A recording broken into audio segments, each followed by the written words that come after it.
Ah, curious soul, you wish to delve into the ancient lore of the Istari. Very well. Listen closely. In the waning years of the First Age and the early days of the Second, the world saw much turmoil. The forces of the dark enemy Morgoth were finally vanquished, but his lieutenant, Sauron, continued to plague Middle-earth.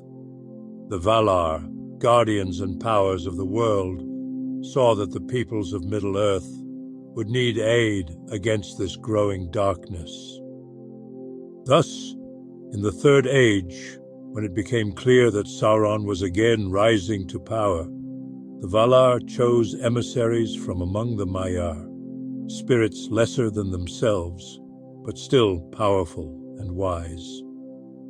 These emissaries were sent to Middle-earth in the guise of old men, possessing great knowledge but limited in direct power, to prevent them from establishing dominions of their own. They were called the Istari by the elves, but are known more commonly as the wizards.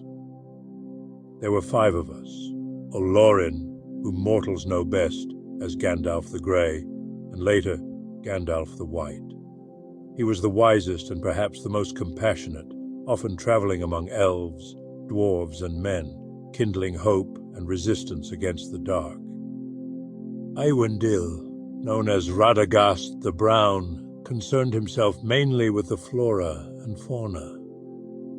He was not deeply involved in the great affairs of kingdoms, but rather found solace among the birds and beasts. The 2 blue wizards, Alatar and Palando. Their names and purposes are largely lost to the annals of Middle-earth's history. They journeyed into the east, and what became of them is not clear, though it's believed they may have had their own part in countering Sauron's influence in the far regions. And then there is myself, Kurumo, whom the men of the West call Saruman the White. I was deemed the chief of the Istari and settled in Isengard, where I once sought knowledge to aid our cause. But in time, ambition clouded my judgment.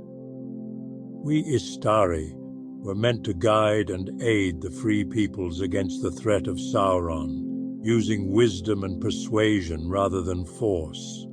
However, Middle-earth is a realm where even the most well-intentioned can be led astray, and not all of us remain true to our initial purpose. And there you have it, a brief recounting of the Istari's origins and purpose. Beware, for the history of Middle-earth is vast, and not all that is known should be shared lightly.